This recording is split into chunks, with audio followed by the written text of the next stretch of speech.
Hi everyone, welcome to this getting started video for the MAC WebCrawler connector. This connector is for the MuleSoft ecosystem and it allows you to easily crawl website and download content, whether that's text or even images, right? So in this video, I'll take you through how you can set up this connector and through the different operations that it provides as well. So let's now switch across to the project that I have already created, and you can see that the MAC WebCrawler connector has already been added to this project. So exactly how do we do that? If you go into the pom.xml file, you can see you have to add a dependency here, right?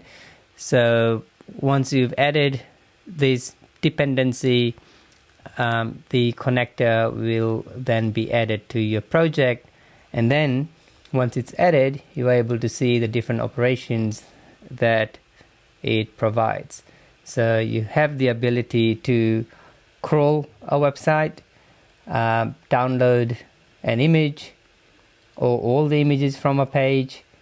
You can also use the generate sitemap operation to generate a, as the name says, sitemap from a specified URL, and we'll see what that looks like a little bit later on as well.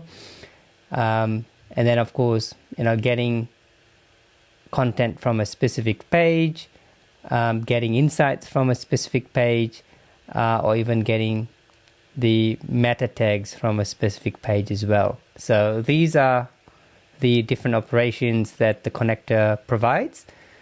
So what I want to do now is actually go through each of these operations and show you what the configuration looks like and what the output looks like as well. So first up, we'll start with the crawl website operation. So I have a flow created in my project already, which is crawl website. As you can see, the crawler will actually, this particular operation will actually be downloading the contents for me in a JSON file on my machine. So for that, I've just created some logic around here to delete content or the folder itself when a request to crawl is first created, but you don't have to worry too much about that. I guess the focus for this particular operation is the operation itself, and that is the crawl website operation. So you can easily drag and drop that on the canvas, and then now let's have a look at, if I bring this up, the actual configuration and see what that looks like. Okay, perfect. So here is the configuration properties that you will need to configure. First up is the configuration itself, right? So the module configuration, I've already added the configuration.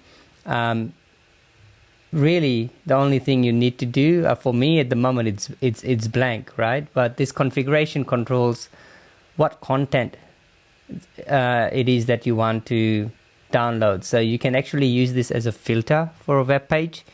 If there is only the P tag, text found in the P tag that you want to download, then you can just add that in. Right, so that will be P if there's a header 1 with a class of, let's say, important as an example, then you can also restrict it to specific elements with a class property as well. I guess to start off with, let's not use any of these filters, but just letting you know that that capability exists where you can restrict what content it is that you want to download. So that's on the configuration for the crawler. But let's now have a look at the general properties that you can configure for this operation. So the first one is, of course, the website URL. What is that URL or that website that you want to crawl? Then the next thing is, what depth do you want to crawl to as well? So for example, if it's the base URL and you want to crawl to a depth of 2, you can just specify that number here. Okay, the other things you can do is retrieving meta tags and also downloading images as you're crawling. And then the final one is, well, where do you want to download the content to? So as you can see, for me, I'm specifying the values of these as a payload variable, right? So in my request, which you'll see a little bit later on, I'm actually specifying what the URL max depth and the path should be, and then I'm using that in this particular operation itself. Okay, so let's go ahead now and perform this crawl and see what we get. So for that, I'll switch over to my Postman, and in here you can see those variables I've been mentioning earlier, right? So the URL or the website that I want to crawl is the Mac Project AI website. Where I want to download the content to, that's the path, and you can see I'm specifying a location on my machine, which is the page contents folder. And for this particular URL, I want to crawl to a depth of 1. If I quickly show you what that website looks like, so this is the Mac Project AI website, this is the landing page, and in there are links, right? So there's a link to the docs, about, and contact pages, and because I've specified a depth of 1, it will actually crawl these links as well.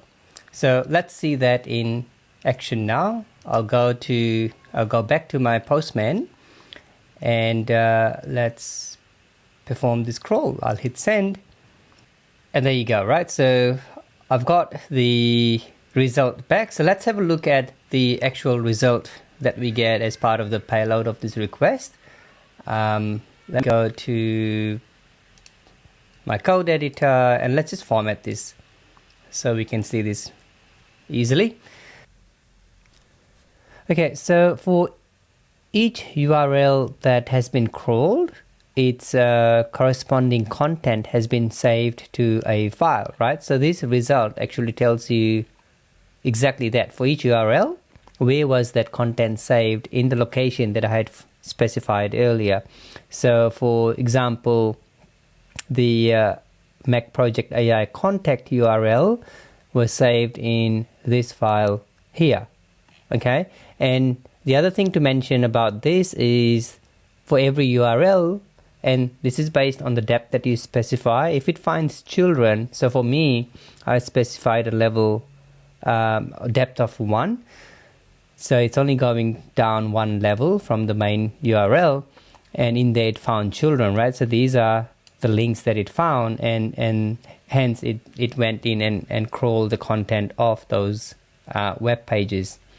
Okay, so let's have a look at the actual contents for this introduction page. So let me open up this file and copy the contents, and then I'll paste it in the code editor I was using earlier. So let's just format this, and yep, you can see the title, the URL, and the actual content that has been extracted from the page as well. So that's given to you in this file, and then you can use this and send it to a vector database as an example. Now, if you don't want to save the contents to file, there is another operation that the connector. So let's go to the project, and the get page content operation actually allows you to get the contents of a page as a payload, right? So this is the get page contents operation. Let's have a quick look at this one. Again, you can use the configuration of the web crawler to extract content from certain elements on the web page. But for now, I'm not going to restrict what we are retrieving from the web page. And for this particular operation, all you need to provide is the location of the page. Okay, that's pretty much it. So let's run this one and see what we get. So back on my Postman, in the content request, you can see I'm only specifying the URL this time, and let's hit send. And here we go. We've got the contents of the page as the payload of the response, right? Let's just quickly copy this and format it so you can see it better. And the content is exactly the same as what we saw for the file, but this time we're not saving the actual content to disk. This is actually returned to you as the payload. Okay, so we've had a look at a couple of operations provided by this crawler connector. So we've looked at the crawl website operation, and we've also had a look at the page content operation. So let's have a look at some of the other helper functions available to you. Right, so let's start off with the download image operation. So that's the one I have created a flow for already, and basically the two parameters that you need to provide is either the page URL. So if you provide that, it will download all the images found on the page itself, or if you know what the specific URL for that image is, it will download only that one single image. Okay, and then of course you need to then provide the download location for the images as well. Okay, so let's have a look at this operation in action now. So if I switch across to download images, and again using the MAC AI project website, I will be downloading, in this instance, all the images found on this website, on this URL, to this particular folder, right? So let's hit send. Okay, so we've got back a result. Let's just copy this, go to the code editor. Let's have a look at the metadata first that is returned. And yeah, so it provides you a link to the image and where on disk it was saved to. What is that file name? You can see it's downloaded the 4 images from the website itself. Okay, let's have a look at the generate sitemap operation now. So I've already got it added to my flow here. And as you can see, you only have to specify 2 parameters, right? So one is the website URL. So it could be the base website itself, so the base URL itself, or you could start it from a certain depth, right? And then you can specify to what depth you want to go to generate the sitemap. Okay, so on the sitemap request, I'm using the same MAC project AI URL and to a depth of 1, so that's the maximum depth. If I hit send, let's just copy the response to my text editor, and you can see that it's generated a map for me, right? So from the base URL that I specified, I only went to a depth of 1. It's identified these links that exist at level 1. Okay, so let's have a look at the get page insights operation now. So as before, I've already added this in my project in this flow here. And all you need to specify for this operation is just the page that you want to get insights from. Okay, so let's have a look at the result and what we get first, and then I'll explain a bit more on what else could you do with the configuration. So switching across to Postman insights. So let's get insights on this particular URL or web page. Let's just copy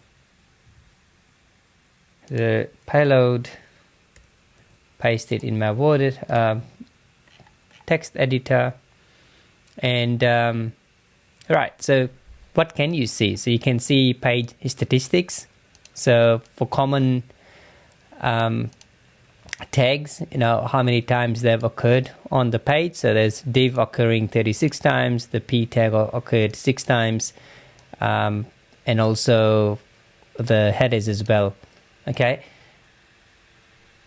so you get page stats, and then from a links perspective, any links that it finds, it groups them into reference. So within the same page itself, internals follows that base URL, and then any external links that exist to content outside of this web page or the website, and also images as well, right? So it gives you quite a bit of metadata about the page.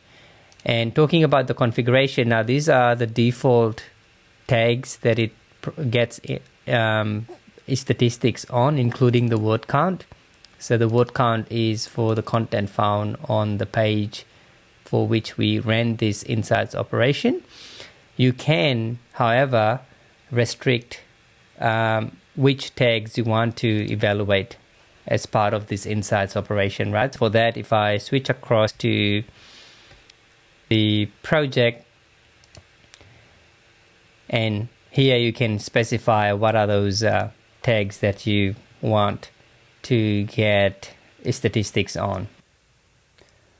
Okay, so finally there is the page meta tags operation, and I've already added that one in a flow as well. And the only thing that you need to specify for this is the page that you want to get the meta tags for. Let's have a look at that in action now. So if I go to meta tags, you can see I'm specifying this URL here. Let's hit send, and let's just copy the output to my text editor format. And now you can see all the different meta tags attached to this page.